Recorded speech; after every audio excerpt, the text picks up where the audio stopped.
Welcome to the Speakers Summit, 11 ways that you can become a success story. Yes, you.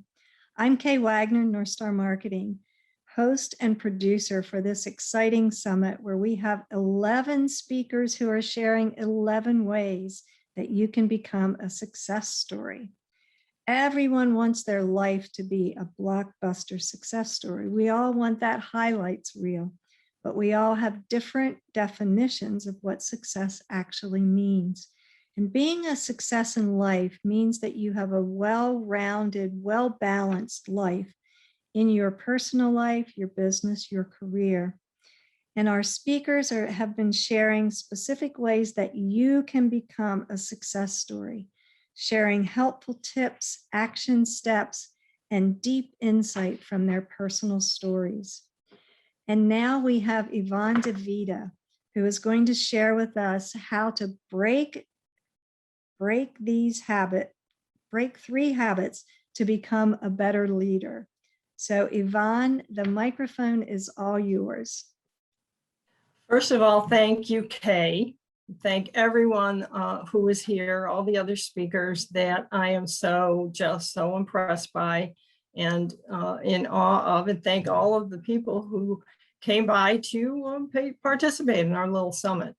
And what I want to do right now is talk some more about leadership. Why? Because it's a popular topic today all over the web and the news. And don't we secretly or openly want to be seen as leaders? Of course, anyone can be a leader, but not everyone can be an effective leader. Think about the last time you were asked to lead. Did you step up willingly? Or were you thrust into the leadership role reluctantly? Maybe you weren't looking to lead, but circumstances or necessity said, you must take charge, and so you did. Eagerly or reluctantly, leaders bring knowledge, skill, and experience to help them develop the positive habits they need to grow into their leadership role. But what happens when the person you look up to, your leader, comes with bad habits like egotism or negativity or avoidance? What happens when you're the leader with the bad habits? If you have the 3 bad habits I just mentioned, egotism, negativity, and avoidance, I suggest you should break them. But before we talk about those bad habits, I want to tell you a story because I love telling stories. I'm Yvonne DeVita from Nurturing Big Ideas, and my story goes back to 2015 when I became Woman of the Year in the Pet Industry Network.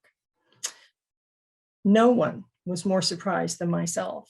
Yes, I was considered a leader in that space. I was the co-founder of a successful and engaging pet blogger influencer community.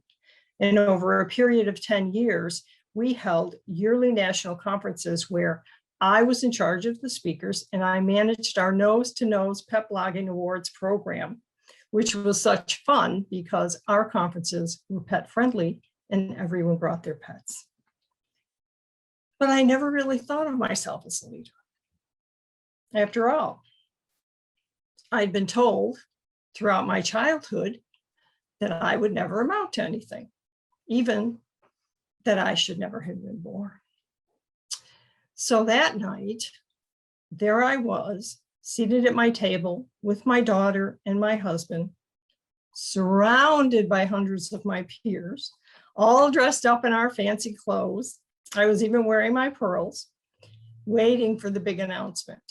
And even though I was a finalist, I was prepared to hear the name of one of the other women nominees. I hadn't even prepared a speech. I remember Shauna Shu, leader of Women in the Pet Industry Network, looking directly at me with a big grin on her face. And I smiled back and I continued to look around. And then my daughter nudged me and she said, "Mom, it's you, you're Woman of the Year." Well, you could have knocked me off my chair with a small puff of wind, puff, and I would have fallen right on the floor. However, I somehow stood up, made my way to the lectern, and I accepted the award. And all the while I was thinking, why me? Why me over all those other fantastic women? At that time, I had a bad habit of assuming my view of myself, colored with some of my early failures in life, was defining me when it wasn't. And that's why I do what I do today. It's why I help other women lose the bad habit of assuming other people are better than they are or have a better story to tell than they do. Bad habits are damaging to any leadership role, any bad habits. For instance, maybe you nibble too much after dinner, or you binge watch Netflix when you should be editing your book. Whatever the bad habit, in order to don that leadership mantle, don't we all need to look at our bad habits and then conquer them? I think this is important because when you work to break a bad habit, it more than reduces the negativity in your life. It molds you into a better and more effective leader. So let's agree that dropping bad habits makes you healthier. Overcoming the mindset and the behaviors that accompany bad habits can give you wings. Nibbling and snacking after dinner. Dropping that bad habit will make you healthier and it might make you slimmer. But dropping the thoughts and behaviors associated with nibbling after dinner gives you wings by teaching you how to model and educate others on those skill sets. What about binging Netflix when you should be working on your book? Well, first of all, if that's true, I'm coming to slap you upside of the head. But after that, dropping this bad habit gives you a sense of accomplishment and frees up the time to binge Netflix without the guilt.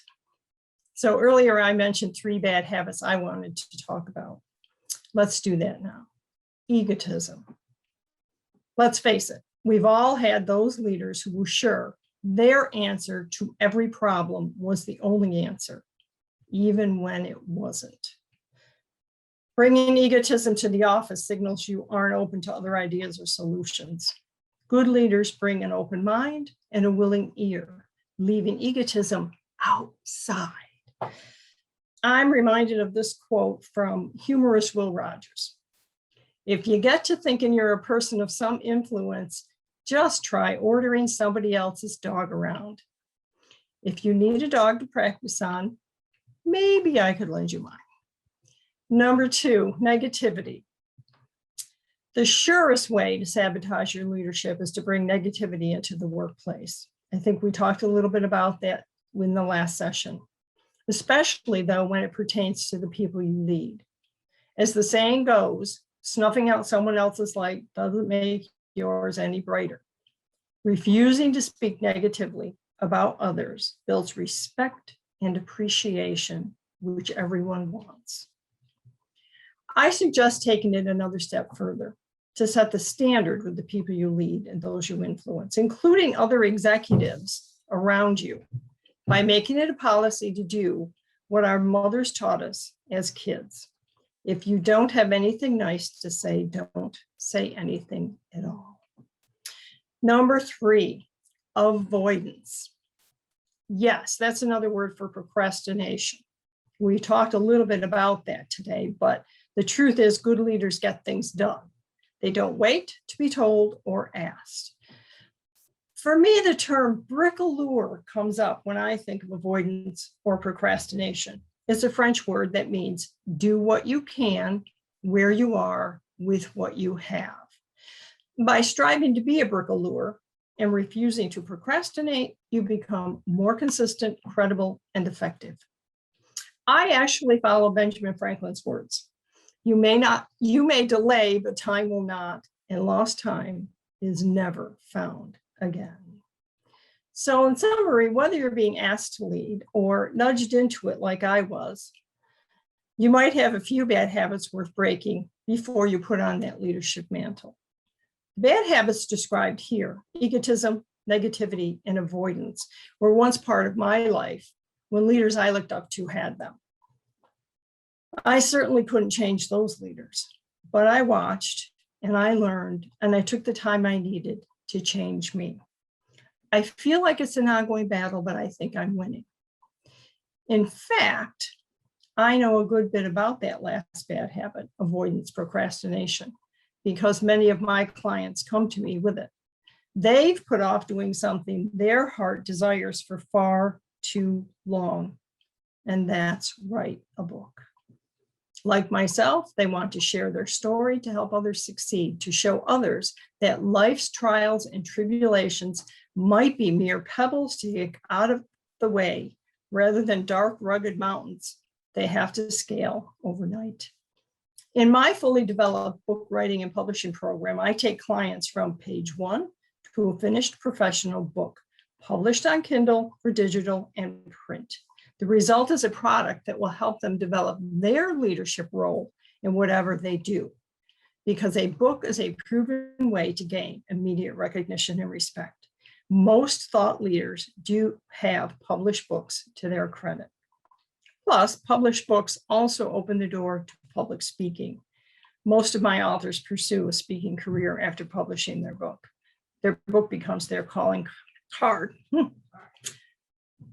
And I do all of this from a decades-long background dedicated to writing and communication. In fact, I wrote my first 300-page book in 7th grade. I'm also a former book publisher, and I believe in the power of words to move mountains. I'm an author myself. Nurturing Big Ideas is an author helping authors company. We always get to that big aha. For this summit, I'm offering a free 1-hour consult on uncovering the book in you. Here's what that means. In my 1-hour consult, I will help you uncover and clarify your big idea, identify your readers, and learn more about options for getting your book published, so you can join the ranks of the professionals out there in leadership who are telling their story to the world in a book without procrastinating. Plus, if you book a call, I'll also give you a free digital copy of my latest book, The How to Write a Book book. You can click the link offered in the chat box or email me at yvonne@yvonnedevita.com and put Success Summit in the subject line.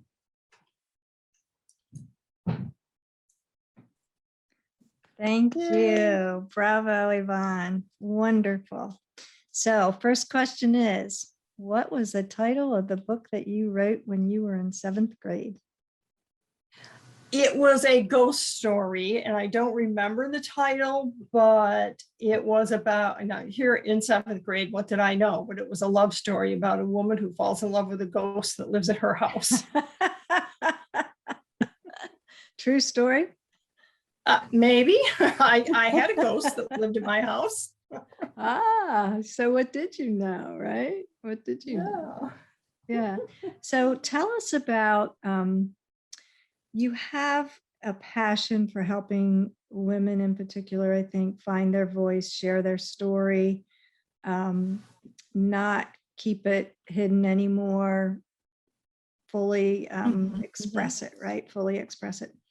So, and you've worked with a lot of authors. So tell the audience, while I'm looking to see if there are any questions or comments in the chat box, tell us about what you see as the things, the hurdles that keep people from doing that expression, from getting their voice out, from being heard. We've heard, Ego talked about being seen, being heard. We know that one of the things that dings our self-esteem, our value, how we value ourselves, and actually the very enjoyment of our lives is whether we are expressing ourselves or not. And so what do you see when you look across the landscape of authors and people that you've worked with? What do you see there? The very first question that people ask is, who will read my book? Who cares? Nobody cares. Nobody wants to hear my story. It's not good enough. And the answer is, everybody wants to hear your story. Your story is good enough. And I point out to people on a regular basis that there is a Starbucks on every corner in every city and every country or in every state, in the country, and people go to the Starbucks and they spend money. And that's how life is. There is an audience for your story. And one of the things we do is we figure that out. It's my goal to say, okay, let's look at the story. Let's look at who else is writing the same kind of story. Obviously, everyone's story is unique.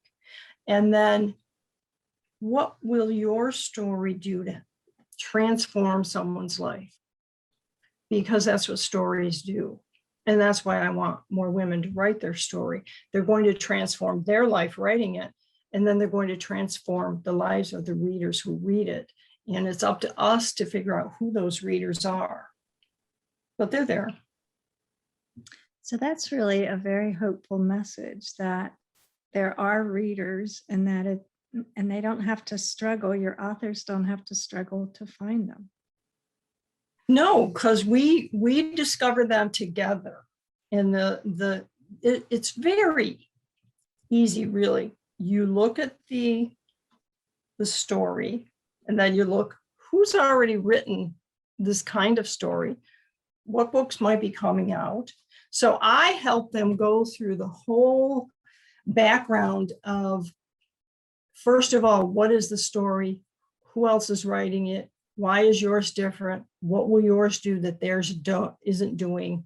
And then, is that your audience? And then how do we get in front of them? I mean, a really big part is just people buy multiple books of the same kind. Generally, if you have a particular book that you like, you'll buy multiple copies of different authors. Mm-hmm. So what we do then is we say, okay, where do these people hang out so we can get this book in front of them? That is so cool. Yeah. Jill has a question for you. I'm intrigued. Are there any tips for getting a bestseller? It seems to me that these days it's not enough to have a good story, but it's about finding the right niche category on Amazon. So we do Kindle on Amazon, and I can teach you how to get the bestseller label on your book. It involves a lot of work. It involves a really involved launch of the book, and a lot of people that you have to talk to, write to, and connect with to help you with this launch. And then you become a bestseller on Amazon.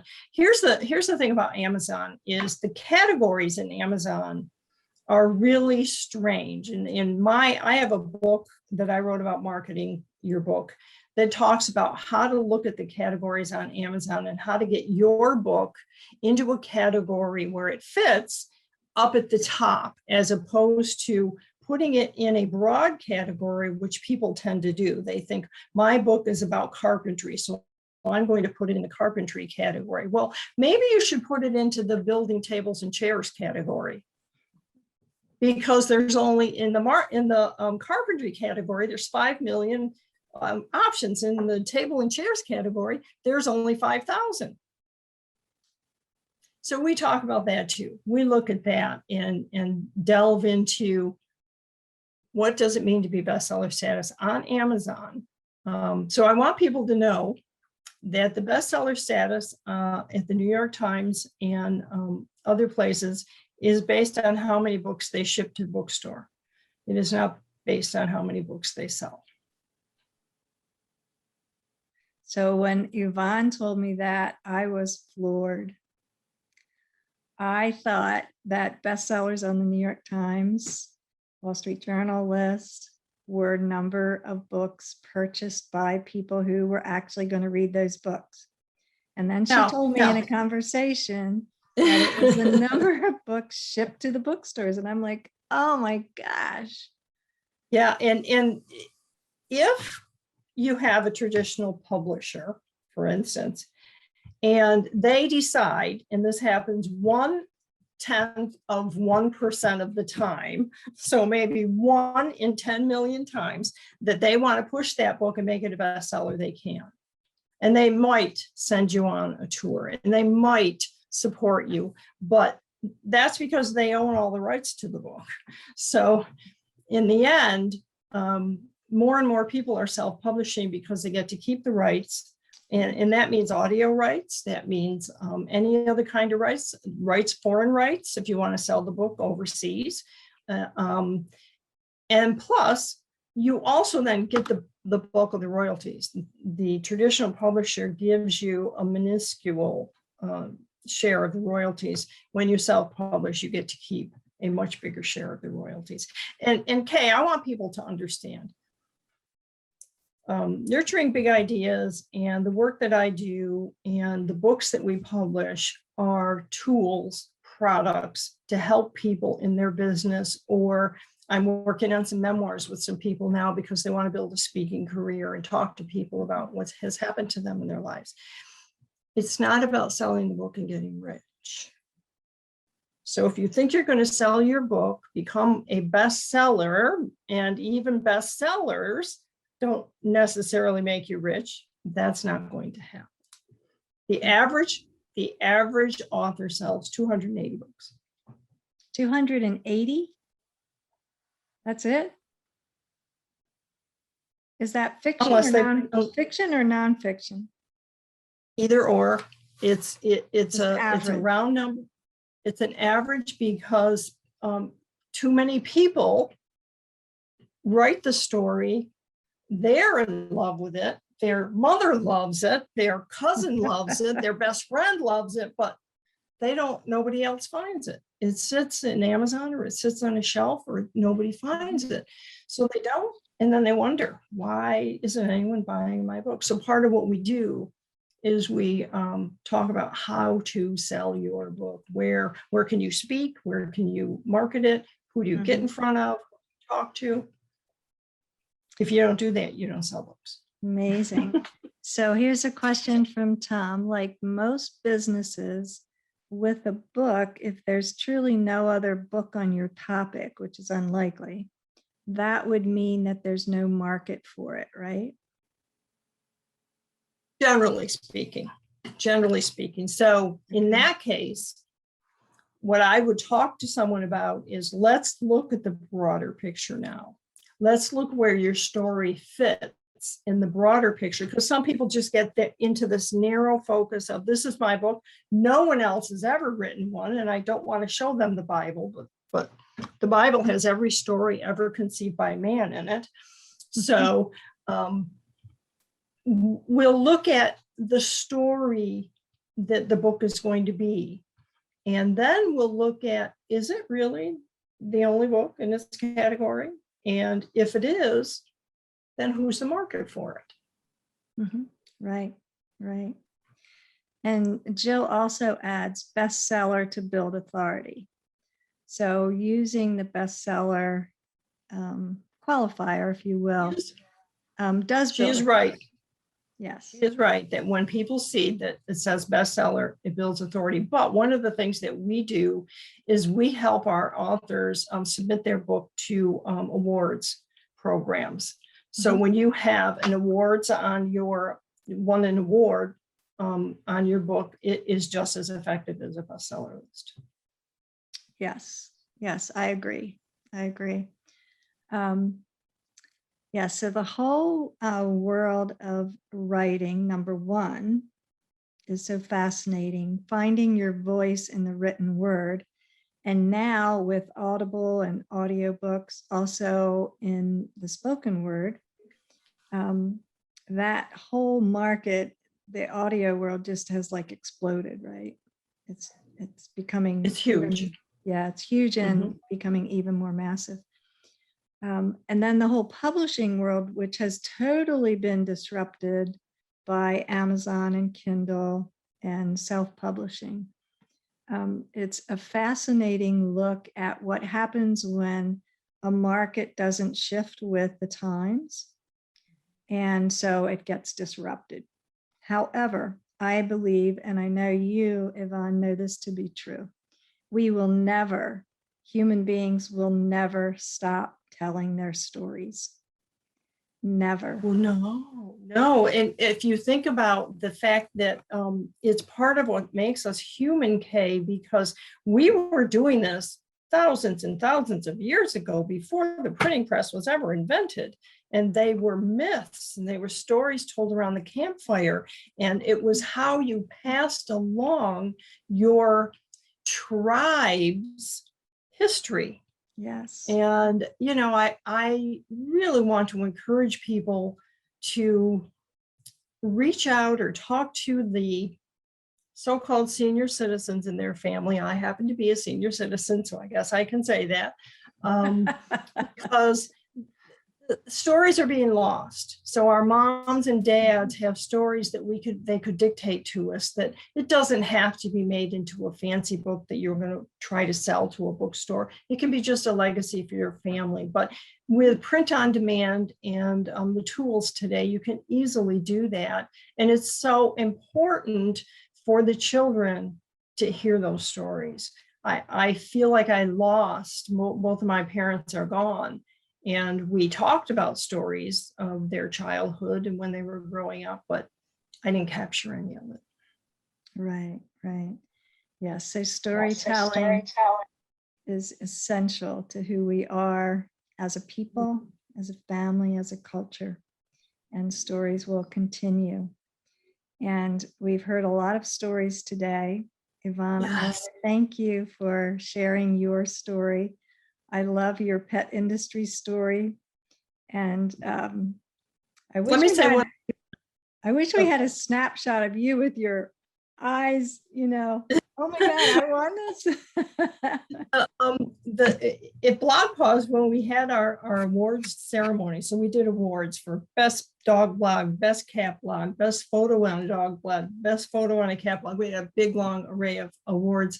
And as I said, they were pet friendly. Mm-hmm. People dressed their pets up for the award ceremony. So these animals came in tuxedos and tutus and sequins and all of these, and it was just delightful. Yeah, that sounds like a blast. And so in case you missed it, the name of Yvonne's blog was BlogPaws, like dog paws, yeah. Right? LOGPAWS. And that was right. Was the company. That was the company that we had. And I want to thank you, Yvonne, for your part in this summit, for your story, and for your leadership wisdom and tips.